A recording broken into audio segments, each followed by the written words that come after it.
As beautiful as this game is at times, everyone can agree that most of the current Day of Dragons map is barren, and not even in the fun sand dunes kind of way. That is going to change with the introduction of the new map in 1.0. With the most recent devlog, players have gotten to see the current map layout. An island over 4 times the size of the current map and surrounded by an ocean that will in itself be explorable and developed into its own biome over time, likely with the Ocean Storm update in 1.4. That of course is all in the future, and what I wanted to showcase here is how the map has evolved into what it is now. The initial plan started out by drafting a few design layouts. How the map aesthetically looks at this stage matters less than making sure it has a good idea of biome placement. At this point of development, the new map was planned to be 32 by 32 kilometers in size, but has recently grown slightly larger to encompass all of the areas. For comparison, the map is 16 by 16 kilometers, so it's important to make sure that each biome has enough area dedicated to it. The chosen design has a temperature cold at the top and hot at the bottom, with moisture coming in from the southwest. This placement of biomes gives it a much more natural feel, and avoids the patchwork quilt look of, say, Minecraft. This next pass of the map was to give it more of an aesthetically pleasing look, but you can still distinctly see where all the previous biomes are still in place. Something the devs wanted to see early on was floating islands. After all,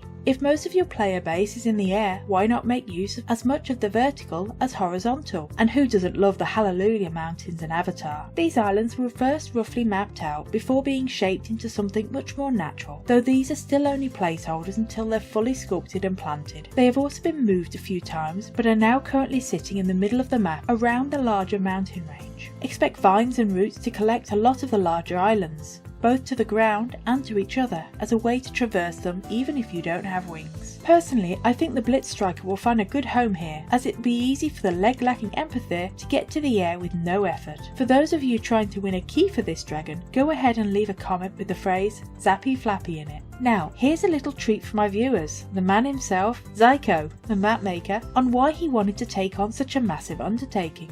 My favorite game of all time is probably Elder Scrolls 4 Oblivion, and I fell in love with how immersive, how big it was, and from that to their DLC, you know, the Shivering Isles, Knights of the Nine, it added so much that everything was so unique, everything felt like I believed I could be in that world, and it's just from there I wanted to work on large, you know, more open world fantasy games that you know, players could become immersed in.